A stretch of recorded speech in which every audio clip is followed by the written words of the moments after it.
He's like a dusty furnace. Takes up space, makes noise once in a while, but mostly just sits there, useless. Her words came from the living room, smooth and practiced like she'd said it before. Seriously, I've had jobs that lasted longer than this marriage. The only thing I regret is not doing this sooner. Laughter. Her laugh. My wife. Not the tired chuckle she gave me over burnt toast. No, this was the kind of laugh you save for someone you're still trying to impress. I didn't mean to walk in right then. Truth is, I stood outside the front door for 2 minutes, still in my steel-toed boots, gripping the handle of my old, dented lunchbox like it was the last piece of me that made sense. I wasn't ready, but something made me push through. I stepped into the room just as she clicked her suitcase shut. Kendra didn't flinch when she saw me. Didn't even look surprised. Just raised an eyebrow like I'd interrupted a manicure. She wore tight black jeans and a silk top I'd never seen. Something low-cut, meant for someone else's eyes. Her red bottom heels clicked on the floor like punctuation marks every time she moved. Her hair was done, her lips blood wine red. Across from her, lounging on the arm of the sofa, was Jessa, her 22-year-old daughter, technically my stepdaughter. Legs crossed, smirking like this was a comedy show. Well, look who finally punched out, Kendra said, voice dry. You ever get tired of pretending that lunchbox means you're useful? Only when you pretend your perfume don't smell like motel bleach and betrayal. I answered, setting the box on the table. She blinked. A smirk tried to form, but I'd already dropped the real punch. From my Carhartt jacket, I pulled a navy blue folder, creased, overstuffed, heavy with printed truth, and set it on the counter with a calm I didn't feel. What's that? She asked, like she didn't care. Court injunction, I replied. Freezes every account with your name on it. Effective since 8:03 this morning. You've got to be kidding. I kid less these days. Jessa stood up fast, ready to open that sharp little mouth of hers. But I was quicker. You're not on the lease, I said, handing her an envelope. You've got 24 hours to clear out. Same courtesy you were going to show me, right? For the first time in a long time, their mouths stopped moving. The silence felt holy. But before you start picturing me as some ice-blooded mastermind, you need to know something. This wasn't revenge. This was math. Cold, deliberate arithmetic. Because 6 months ago, I still loved her. I still believed in maybe we can fix this. I still came home hoping for warm food and a warmer look. And every day, she gave me just enough to keep me guessing. A tired kiss. A text back. A half-lie with good lighting. Until that stopped too. It began with the small things. Always does. Her perfume changed first. Something sweeter, younger, like sugar with a secret. Her showers got longer, more frequent. Her phone was never face up, never left on the table. Her laptop, once crusted with coffee rings and mom blogs, was suddenly spotless. Password protected. And then she slipped. We were in the kitchen, and I asked if she'd seen my torque wrench, the one my father gave me, the only decent tool I had left from his old box. It's probably still on the desk, she said, flipping a page in her magazine. Problem was, I hadn't touched that desk in 3 weeks. But someone had. I didn't say anything, just nodded, made a joke about senility. But inside, something turned. That night, while she was in the shower, her second of the day, I sat on the couch with her laptop in my lap, a USB drive in one hand and a list of guest passwords in the other. On the 4th try, I got in. And brother, what I found. Emails, photos, reservations, voice memos, messages with a man named Dylan. Married, middle manager, balding and beige. But he told her she was radiant, wild, intoxicating. She called me a bored mistake. Said she felt like a hostage in this hollow house.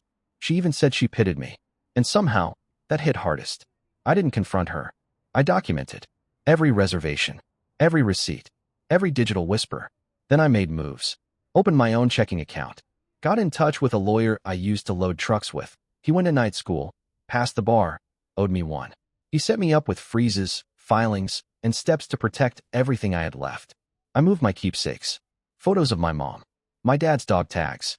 My grandmother's ring. I pulled it all from the fire before they could burn it for sport. I kept showing up to work. Kept packing the same stale lunch. Kept smiling through half-cooked dinners and cold sheets. They thought I was slow, but I was waiting. And now here we were. Jess's jaw clenched so tight her teeth had to be hurting. Kendra finally stepped forward. You think you've won? I think I finally stopped playing a game I didn't agree to. You can't freeze my accounts. I earned that money. You earned alimony for infidelity. Good luck cashing that. You have no idea what you're doing. On the contrary, I said, grabbing my lunchbox. I finally learned how to clean up garbage without making a mess. Her face dropped. She tried to say something else. I didn't wait. I walked out. Out of that house. Out of their little play. Out of the life they thought I'd stay stuck in forever. They say every man has a breaking point. I used to think mine was the day I found out Kendra was cheating. Turns out, that was just the appetizer. The real collapse didn't come with screaming or slammed doors. It came on a sunny afternoon in a quiet park. Peaceful, green, full of joggers and strollers, and the kind of people who believe their lives are safe. I sat on a park bench sipping burnt coffee from the corner cafe, wearing the same boots I wore the day I got married. Same jeans, too. I hadn't planned on walking into a crime scene, but that's what it felt like. Let me rewind 2 days. Since the day I dropped the court folder on the counter and told Kendra her free ride was over, she hadn't called me once. No angry texts. No apology emails. Just radio silence. Which meant only one thing. She was regrouping. Women like Kendra don't beg. They scheme. They wait. They recalculate. But I wasn't done watching. I'd already found plane tickets, messages to a married coworker, and receipts for hotels under fake names. I thought that was the bottom of the barrel. But betrayal's got layers. And I hadn't hit the bottom yet. Jessa still hadn't reached out either. I wasn't surprised. We were never close. She always looked at me like I was an unpaid intern in her mother's fantasy life. But I knew one thing about that girl. She was obsessed with her boyfriend. Gavin. High school sweethearts. Prom dates. Matching tattoos. A proposal at the county fair 3 weeks ago. She filmed it. Put it on Instagram with the caption, "Forever starts now." I saw it. Tried to smile when I did. Thought maybe she was finally going to have something real in her life. God, I was wrong. It was Thursday when I saw them. Gavin and Kendra. Not in a hotel this time. Not behind my back. But right in front of me. I had the day off. Warehouse crew was down for maintenance, and I needed air more than I needed overtime. So I went to the park. Took the coffee I couldn't afford to the same bench I used to sit on when Kendra still called me during lunch breaks, just to say she missed me. The wind was soft. People were walking dogs, reading books. I almost felt normal. And then I saw her. Kendra. In sunglasses and that floral sundress she only wore when she wanted to be noticed. Walking toward the cafe patio. She wasn't alone. Gavin was with her. At first, I thought it had to be coincidence. Some weird mistake. A look-alike. But then they sat down. He took her hand. She giggled. And when the waiter came, he tucked her hair behind her ear. That's not how you treat your fiancé's mother. That's how you touch a woman you're sleeping with. I watched them for 13 minutes. I know that because I recorded it. Not on video, just a voice memo. I needed a record. I needed something to listen to later so I could believe it was real. At one point, she leaned in and said something I couldn't hear. He laughed. Then he kissed her hand. Kissed her hand. The same hand that Jessa was probably holding in wedding planning photos. I wanted to shout. I wanted to walk up and ask them if the ring Gavin gave Jessa was just a placeholder.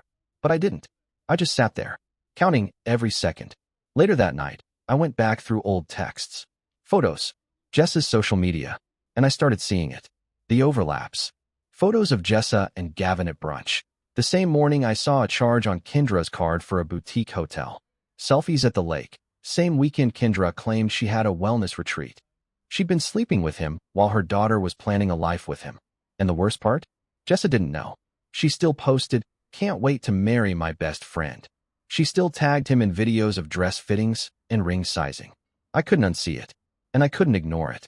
So I called Hank, my old friend, the guy I trust to say things nobody else will say. He listened, didn't speak for a long time. Then he asked, "You think it's still going on?" And I said the thing I'd been afraid to say out loud. "Yeah, I don't think it ever stopped." The next day, I tested it. Went back to the cafe.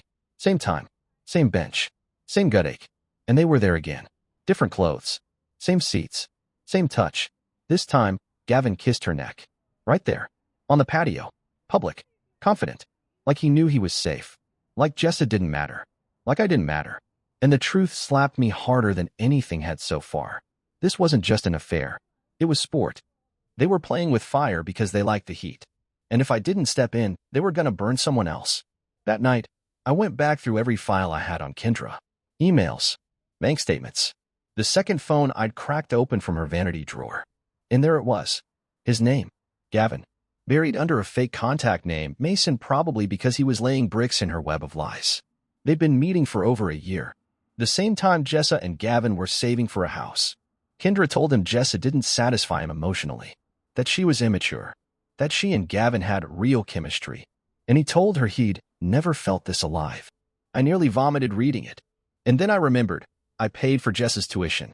I co-signed on Gavin's car. I bought the champagne they toasted with when they got engaged. I was funding my own humiliation. I didn't sleep that night, just paced, back and forth, until I landed on one question. How long does this go on? How long do they keep pretending? How long does Jessa live in that fake fairy tale? How long before I say something? And more importantly, how do I say it without destroying her completely? I didn't have an answer yet, but I knew one thing. I wasn't letting Kendra get away with this. Not this time. Not this deep. Not with my stepdaughter's heart in her hands. There's a sick kind of clarity that shows up after you've seen too much. Not peace. Not healing. Just stillness. Like the calm right before a minefield blows. I didn't sleep that night. Not after watching Kendra and Gavin sit hand in hand at that cafe, laughing like nothing they were doing could possibly matter to anyone but themselves. I'd seen enough. But one person hadn't. Jessa, my stepdaughter. The one who once told me I wasn't even qualified to be her Uber driver, let alone part of her family. Still, she didn't deserve this. She didn't deserve to be lied to by the two people who claimed to love her most. So I made up my mind. Next morning, I drove over to her apartment to tell her everything. It was quiet on her street. Sunday morning. Birds, soft breeze, a dog barking 2 buildings down. I parked beside the curb and sat in the truck for 5, maybe 10 minutes, rehearsing what I'd say, wondering if she'd even believe me, if she'd laugh in my face, or worse, side with them. Still, I had to try. I owed her that much, even if she never saw me as anything more than the guy married to Mom. Her door was painted green. Unit 2C, 2nd floor. I walked up the steps, folder tucked under one arm, thumb brushing against the corner like it could anchor me. Knocked once. Waited. No answer. Knocked again. Nothing. I reached for the handle, just to knock louder, and felt it twist. Unlocked. That should have been my first red flag. But I didn't hesitate. I stepped inside.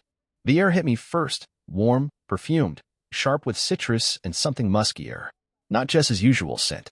Then the music, low jazz humming through a speaker somewhere near the kitchen. And then, I stopped cold, dead in the doorway. Time stopped too.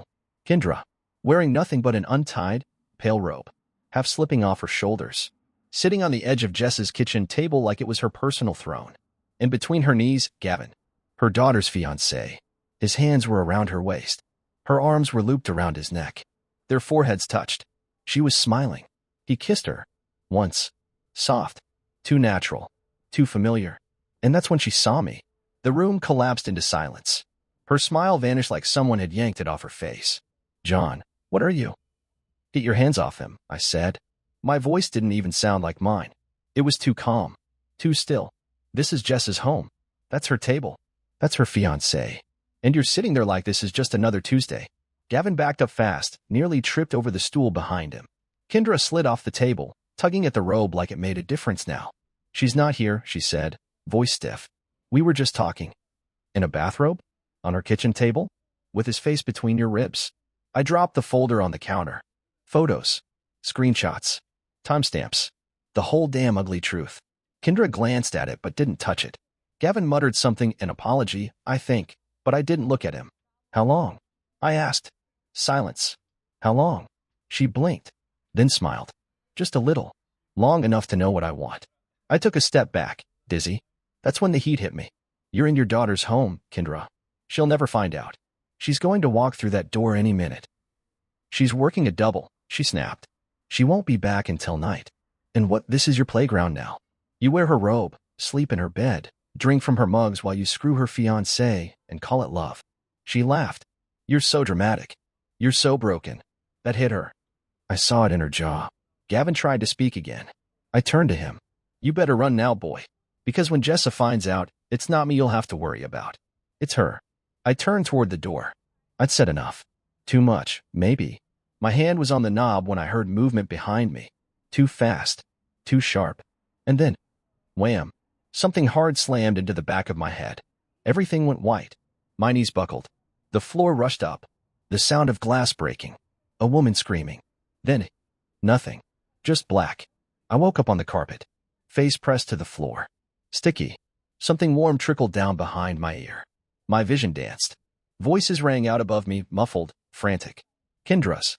Gavin's. You hit him. You told me to stop him. Not like that, you idiot. I blinked, rolled to my side. My head throbbed like thunder. I could see the edge of the robe pooled beside the counter. The mug used to hit me, broken in 3 pieces near the sink.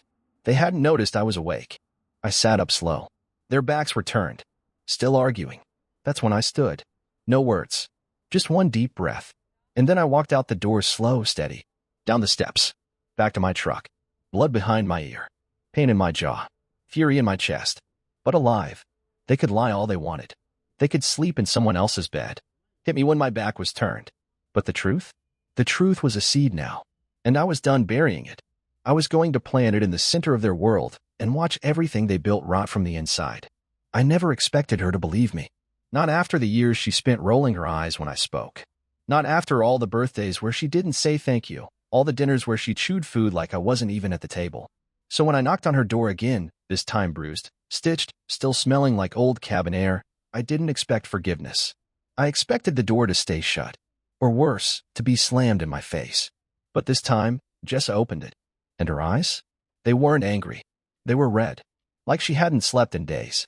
She stood there in yoga pants and an oversized hoodie, barefoot, arms crossed tight, not with defiance, but with bracing. Like she already knew something awful was coming. And she just needed to hear it aloud. Come in, she said. No venom. No heat. Just quiet. I stepped into her apartment for the second time in a week, this time not uninvited.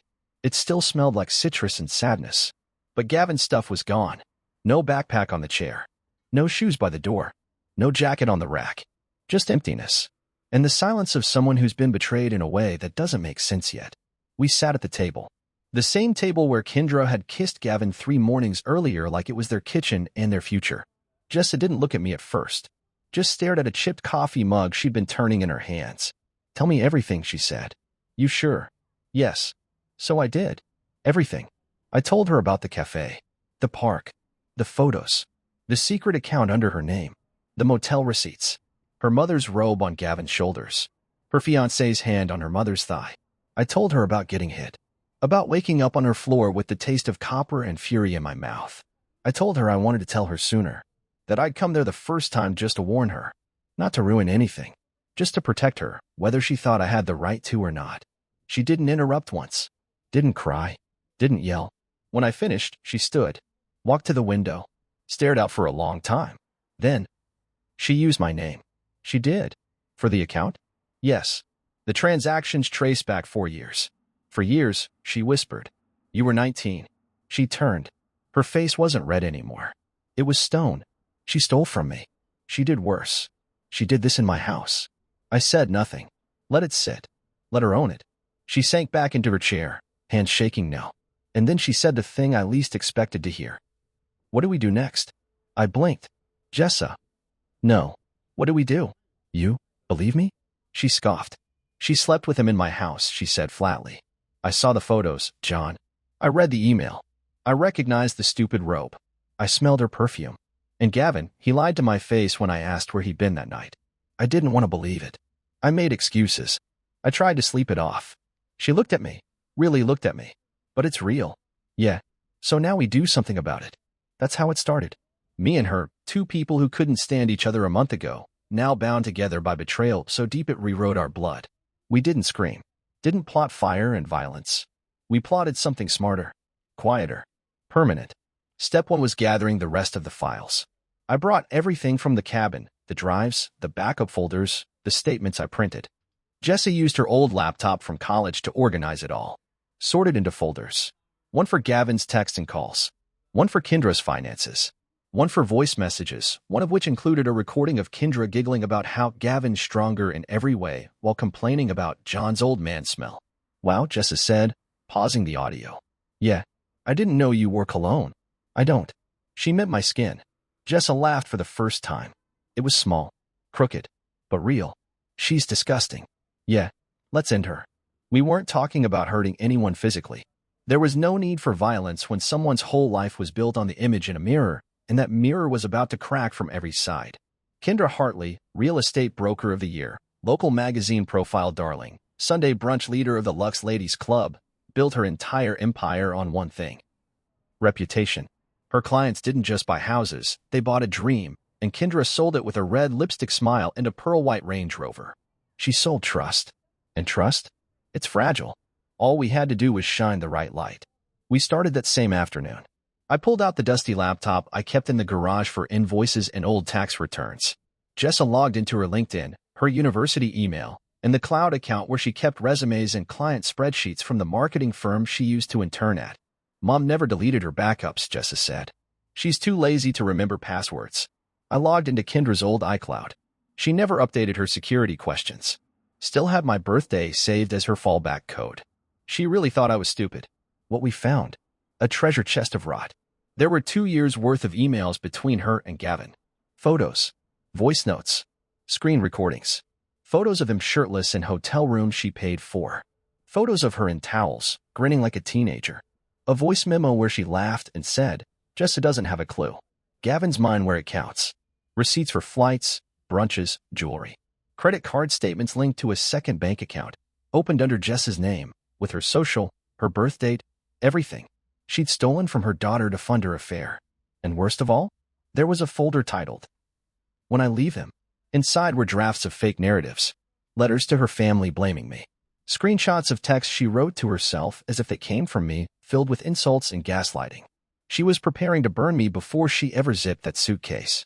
Jessa stared at the screen for a long time. Then she closed the laptop. "We're going nuclear." I raised an eyebrow. "You sure?" She nodded slowly. She picked the wrong man. And the wrong daughter. We didn't sleep that night. We sat at the kitchen island under the hum of the ceiling fan and worked like we were planning a funeral. In a way, we were. Jessa drafted an email first. Cold, clinical, respectful, to whom it may concern. Before continuing any professional engagement with Ms. Kendra Hartley, we feel it's necessary to inform you of relevant conduct that may affect your judgment and risk evaluation. Enclosed are verified documents, timestamped photos, and recorded conversations that reveal instances of ongoing infidelity involving a client's family member, Ms. Hartley's daughter's fiancé. Unauthorized use of another person's identity to open and use financial accounts, identity, Ms. Jessa Winters. Strategic falsification of abuse claims and preparatory material to undermine potential divorce proceedings. Our intention is not slander. It is clarity. If your business values transparency and professional ethics, we trust you will act accordingly. Sincerely. The man she married and the daughter she lied to. We attached a .zip folder with everything. Folder 1, text logs and photo attachments. Folder 2, PDF scans of receipts and transactions. Folder 3, audio files and screen recordings. Folder 4, a signed statement from Jessa confirming the fraud. And then we sent it to every partner at her firm, to every client who'd ever appeared in her testimonials, to the 10 most influential builders, bankers, and brokers in the region. Even the local newspaper editor who'd once run a glowing article on Kendra's journey from single mom to sales queen. Then we waited, but not for long. When someone like Kendra loses everything, they don't fall apart like a normal person. They don't cry in the bathroom or quietly hand over their resignation. They look for a way to flip the table and light it on fire. But not literally. She didn't want to erase the past. She wanted to rewrite it, with herself as the victim. And so, her campaign began. It started with the Facebook post. Just a soft pink background and bold black letters that read, "Some people will destroy your life and pretend they're the victim.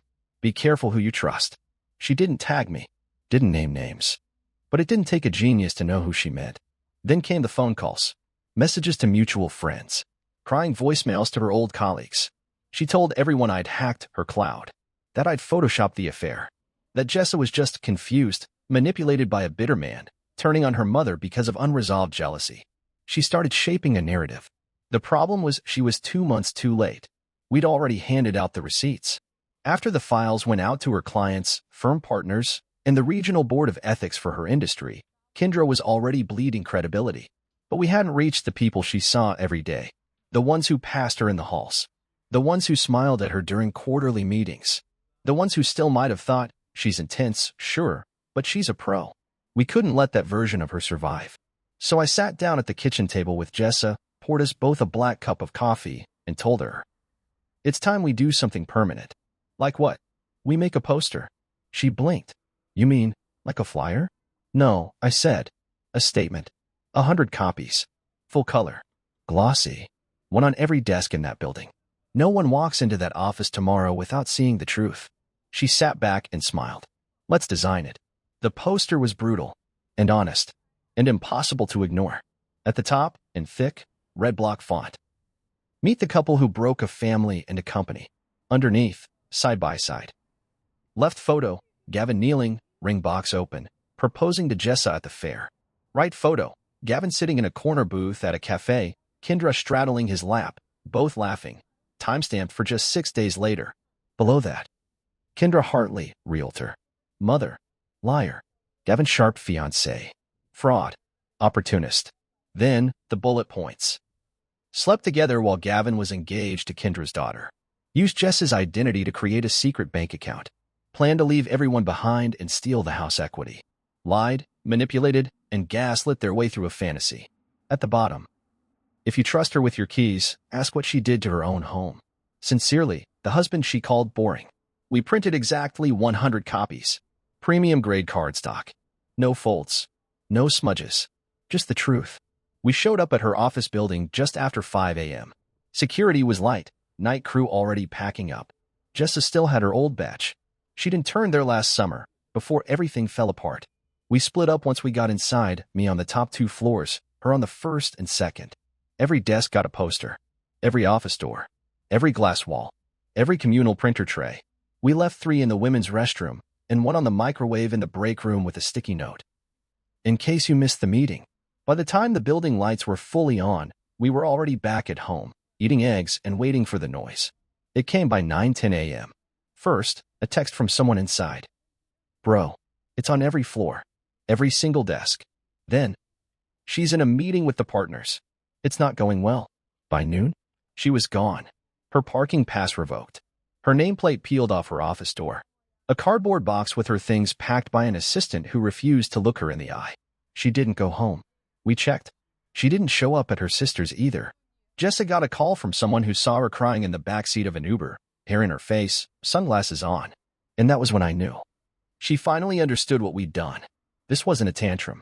This wasn't some screaming match in a parking lot or a dramatic confrontation in a hotel lobby. This was permanent. No rebuilding. No spin. No fake tears on Instagram. Her brand was ruined. The same day, we sent the full poster PDF to her clients, her yoga group, her church accountability circle, and to the real estate ethics board. Jessa posted it, anonymously, on a message board for local brokers. It spread like wildfire. 3 of her biggest clients pulled contracts within 48 hours. One of them posted on their company page. We take integrity seriously. We've terminated our relationship with Ms. Hartley effective immediately. And Gavin? His name got flagged at the community college where he'd been teaching a few night courses. Jessa forwarded the emails. She attached the evidence. Within a week, his contract wasn't renewed. The same week, his car was repossessed. By the end of the month, he was sleeping in the spare bedroom of a friend's house across town, too embarrassed to go home, too broke to leave. Then came the letters. One from the state board, opening an investigation into identity fraud. One from the firm's legal counsel, citing breach of morality clause. One from her own sister, disowning her. And finally, one from me. Handwritten. No threats. No emotion. Just this. You should have just left. But you had to try and win. Now everyone knows what winning costs when you lie to everyone who ever tried to love you. Kendra never replied. But I heard through a neighbor that she tried to explain the posters. Said they were fake. That I was abusive. That Jessa had brainwashed herself. But no one listened. Because when 100 people walk into work and see the same truth, printed, time-stamped, and undeniable, it's no longer a rumor. It's a reckoning. I didn't want money. I didn't want apologies. I didn't want justice handed to me in a courtroom. I wanted accountability. And that day, we got it. Kendra's perfect world collapsed without a single flame. No fire. No broken windows. Just the truth, nailed to every door, like a warning for the next one who thinks they can rewrite their sins into someone else's tragedy. Sometimes the real damage isn't what someone does to your life. It's what they almost made you become in the process.